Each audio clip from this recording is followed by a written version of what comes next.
사무엘은 나이가 많아서 이제 일선에서 좀 물러날 때가 가까워졌다고 느꼈습니다. 게다가 암몬과의 전쟁에 승리한 이후 길갈에서 사울과 이스라엘 백성은 화목제를 드리는 것으로 즉위식까지 마쳐서 이제 왕이 세워졌습니다.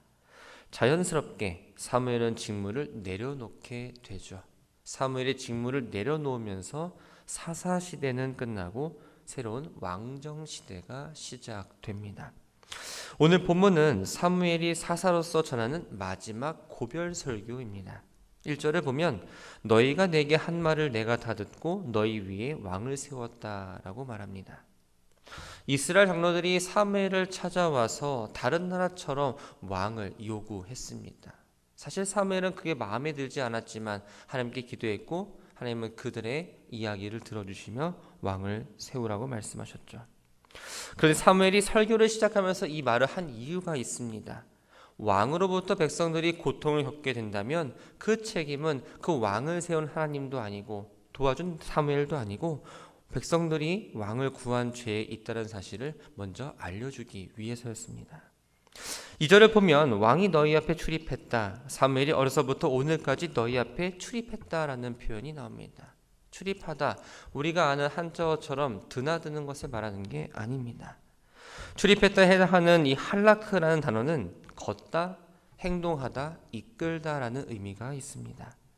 사무엘은 자신이 어릴 때부터 머리가 휘어져 은퇴를 앞둔 지금까지 지도자로 잘 살아왔는데 이제는 사울이라는 새로운 왕이 이스라엘의 지도자로 살아갈 거라는 것을 말해주고 있는 거죠.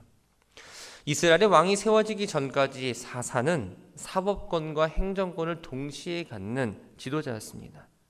사사였을 뿐만 아니라 제사장이었고 또한 선지자였던 사무엘은 막강한 권력을 갖고 있었습니다. 그렇다면 자기 마음대로 마음만 먹으면 얼마든지 부귀영화를 누릴 수가 있던 위치였죠. 그러나 사무엘은 남의 소유를 빼앗은 일도 없었습니다. 속이거나 압제하거나 혹 뇌물을 받는 일도 없었습니다. 평생 한순간 백성들 위해 군림하면서 살지도 않았습니다. 오직 자신의 본분, 사사라는 그 위치를 알고 진정한 왕이신 하나님의 주권을 인정하고 하나님의 뜻을 행하는 순종의 사람이었죠. 사무엘은 하나님과 새로 세움받은 왕과 백성들 앞에서 자신이 맡은 이 직무를 공정하게 사사로운 감정 없이 수행했다는 것을 이야기합니다. 이 말을 듣고 백성들은 4절에서 우리를 속이지 아니하였고 압제하지 아니하였고 누구의 손에서든지 아무것도 빼앗은 것이 없다며 사무엘의 말에 동의를 합니다. 구약 성경에 의하면 증거가 법적 효력을 가지려면 반드시 2명의 신실한 증인이 필요했습니다. 사무엘이 지금 이야기를 하면서 2명의 증인을 세우고 있는데 바로 하나님과 새로 세운 왕 사울입니다.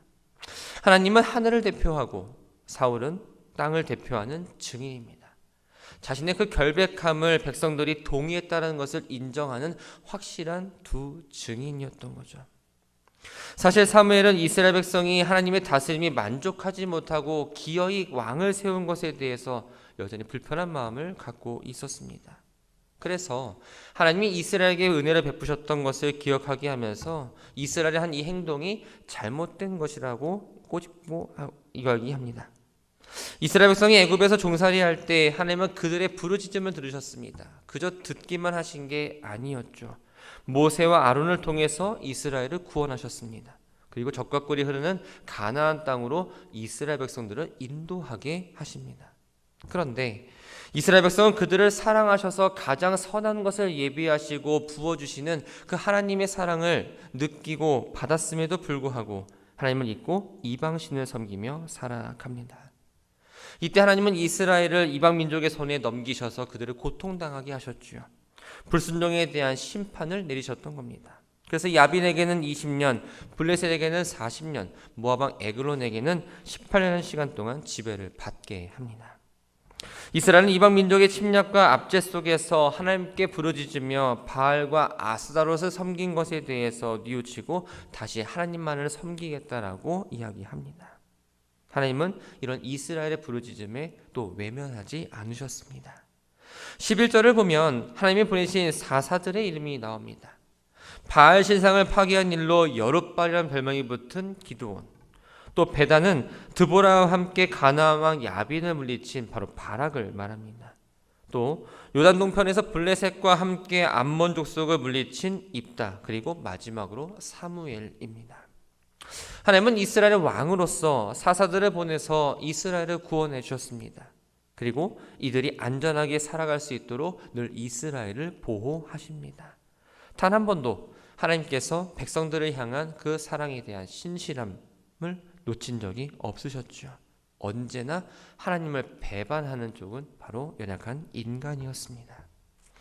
이스라엘이 이처럼 아끼시며 선한 길로 인도하시는 만왕의 왕임에도 계심에도 불구하고 이스라엘은 하나님이 없는 삶을 살았던 사람들입니다. 다른 나라와 같이 왕을 세우고 싶다며 이야기했고 그 왕을 통해서 우리가 다스림을 받기를 원한다고 이야기하죠. 마치 지금까지 왕이신 하나님이 계시지 않았던 것처럼 하나님을 늘 배반했던 겁니다. 그러나 하나님은 이스라엘 백성들의 요구로 왕정을 허락하셨고 사울을 왕으로 세우셨습니다. 왕정제도 자체가 악한 건 아닙니다. 이스라엘도 왕정제도를 운영하되 다른 나라와는 다르게 그 왕들의 위에 계신 하나님을 경외하고 하나님의 뜻을 따라가는 그런 삶을 운영하면 되었습니다. 이제 왕정의 성패는 왕과 또한 백성이 하나님을 순종하느냐 그렇지 않느냐에 달려있게 됩니다. 왕과 백성 모두가 하나님과 맺은 그 언약을 잘 기억하며 순종하며 살아야 했죠. 그러나 하나님을 경외하는 마음으로 순종하지 않는다면 그들의 조상들이 겪었던 하나님의 진노가 또다시 그들에게 임하게 될 거라고 경고를 합니다. 그러면서 사무엘은 설교를 계속하고 있는데 16절 말씀을 보면 너희는 이제 가만히 서서 여호와께서 너희의 목전에서 행하시는 그 큰 일을 보라고 선언합니다. 이 말은 모세가 홍해 앞에서 애굽의 전차들이 쫓아올 때 두려움에 떨던 백성들 앞에서 선포했던 말입니다. 또 역대상 20장 17절 말씀에서도 이 표현이 나와 있는데 하나님이 이루실 일단 구원의 지켜보라는 의미였죠. 하지만 오늘 본문에서는 그런 구원을 의미하는 게 아닙니다. 하나님의 진노를 보고 깨달으라는 경고의 메시지입니다. 이 설교를 할 때는 이스라엘이 밀을 추수하는 5월과 6월이었습니다. 이때는 비가 내리지 않는 건기입니다. 전혀 비를 기대할 수 없는 상황이었죠. 사무엘은 이스라엘 백성이 왕을 구한 죄가 크다는 것을 입증하고자 하나님께 비와 우레를 내려달라고 하겠다라고 이야기합니다. 우레, 즉 번개는 성경에서 종종 하나님의 심판, 하나님의 진노를 나타내는 현상으로 나옵니다. 비가 내리지 않는 건기에 비가 내리고 번개가 친다는 것은 이스라엘 백성에 대한 그 죄에 대해서 하나님이 진노하시고 또 앞으로 불순종하게 되면 이러한 벌을 받게 된다는 것을 경고하는 하나님의 역사였습니다. 사무엘이 부르짖습니다. 그랬더니 갑자기 천둥이 치고 장대비가 쏟아집니다. 이것을 통해서 하나님이 살아 역사하신다는 것을 깨닫게 되었고 하나님의 진노에 대해서 직감하고 백성들은 두려워합니다. 사울이 기름 부음을 받고 왕으로 취임했지만 사무엘이 여전히 하나님과 가장 가까운 관계를 맺고 있다는 사실을 백성들이 깨닫게 되었던 거죠. 이스라엘 백성은 사무엘에게 자신들이 죽지 않게 해달라고 하나님께 기도해달라고 요청합니다. 그리고 자신들이 어떤 죄를 범했는지 고백하고 있습니다. 세상을 사랑했습니다. 우리가 우상을 섬겼습니다. 급기야 하나님을 버리고 왕을 구하는 죄악을 범했다라고 스스로 인정하게 됩니다. 하나님은 어떤 분이실까요? 하나님은 긍휼이 많으신 하나님입니다. 하나님 백성이 마음을 돌이키면 하나님도 마음을 돌이키십니다. 우리가 죄를 깨닫고 회개하면 하나님과 깨어졌던 그 관계가 회복될 수가 있습니다. 죄를 깨닫고 자복하면 하나님은 우리를 용서해 주시고 자비로 베푸고 만나 주신다는 것을 우리는 기억해야 합니다. 회개의 가장 중요한 요소는 죄의 자리를 떠나는 겁니다. 말로 잘못했다고 하고 다시 죄제를 가는 건 회개가 아니라는 거죠.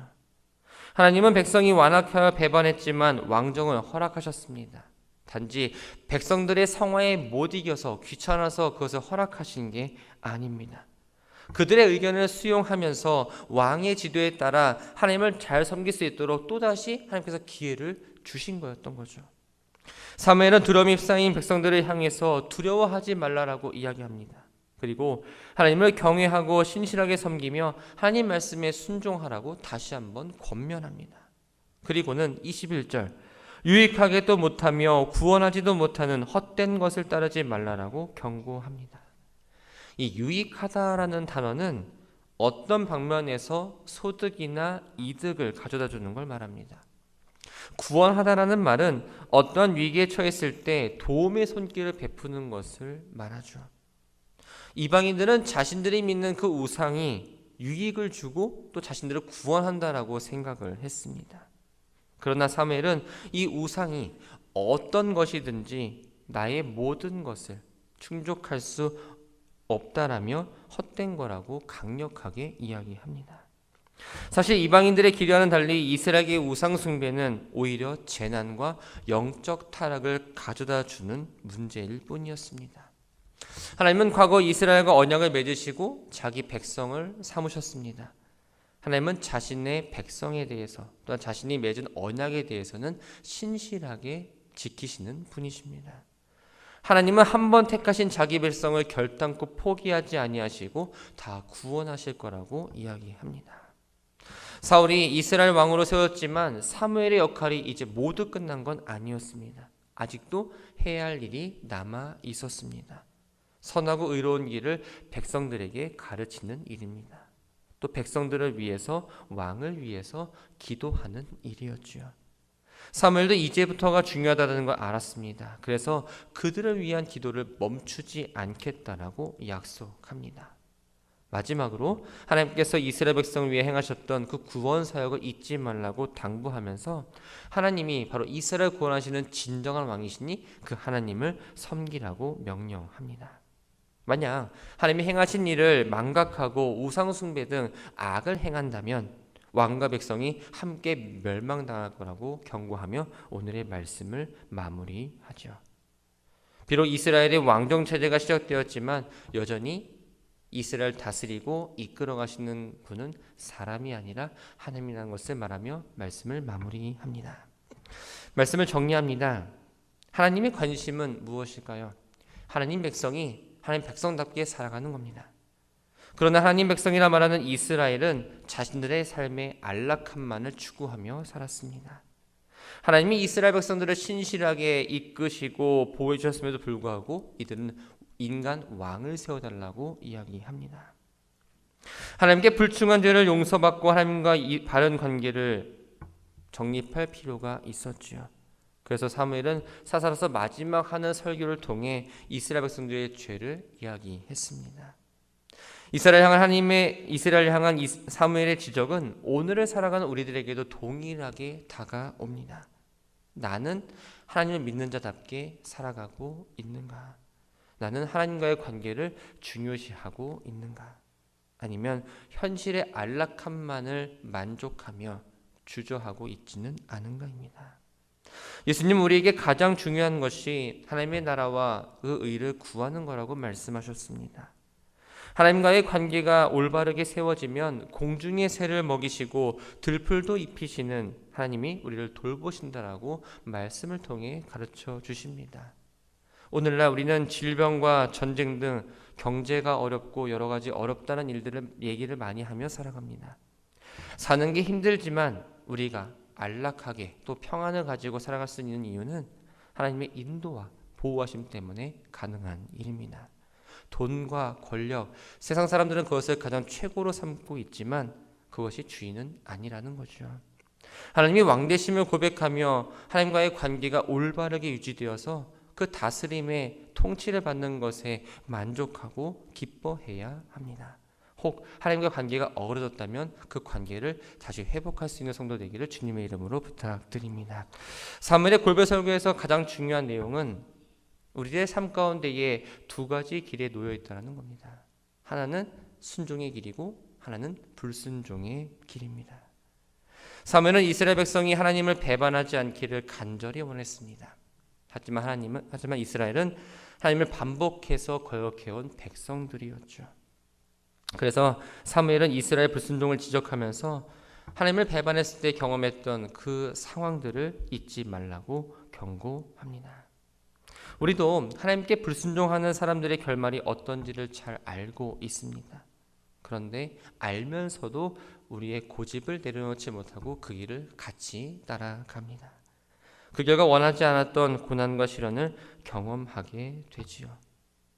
때때로 하나님께 불순종하는 사람들의 모습이 더 좋아 보이고 더 행복해 보이고 더 안락한 삶을 사는 것에 대해서 의문점이 가고 그것이 더 심해지다 보면 나의 믿음의 길을 의심하게 됩니다. 하지만 하나님께 순종하지 않은 사람들의 삶은 결국 그 안락함이 오래가지 않습니다. 잠언 13장 13절을 보면 말씀을 멸시하는 자는 자기에게 패망을 이루고 계명을 두려워하는 자는 상을 받는다라고 말합니다. 하나님의 말씀을 업신여기는 사람은 그에 상응해서 결국 망하게 되어 있지만 하나님의 말씀을 귀히 여기고 순종히 하는 사람은 그 삶에 하나님의 예비하신 복을 누릴 수 있다는 겁니다. 가장 중요한 것, 말씀에 순종하는 지혜로운 사람으로 살아내시기 바랍니다. 오늘 하루 새로운 시간을 선물로 받았습니다. 우리가 발을 세상에 딛고 살아가지만 세상에 관심을 두는 삶이 아니라 하늘을 바라보며 하나님께 집중하는 삶을 사는 오늘이 되기를 소망합니다. 그래서 늘 변함없이 사랑으로 이끄시고 우리가 어디를 가든 무엇을 하든 보호하시고 지켜주시고 지혜와 능력 주시는 하나님을 의지하면서 오늘 한 날도 복되게 살아내는 우리 모두가 되기를 주님의 이름으로 축원합니다.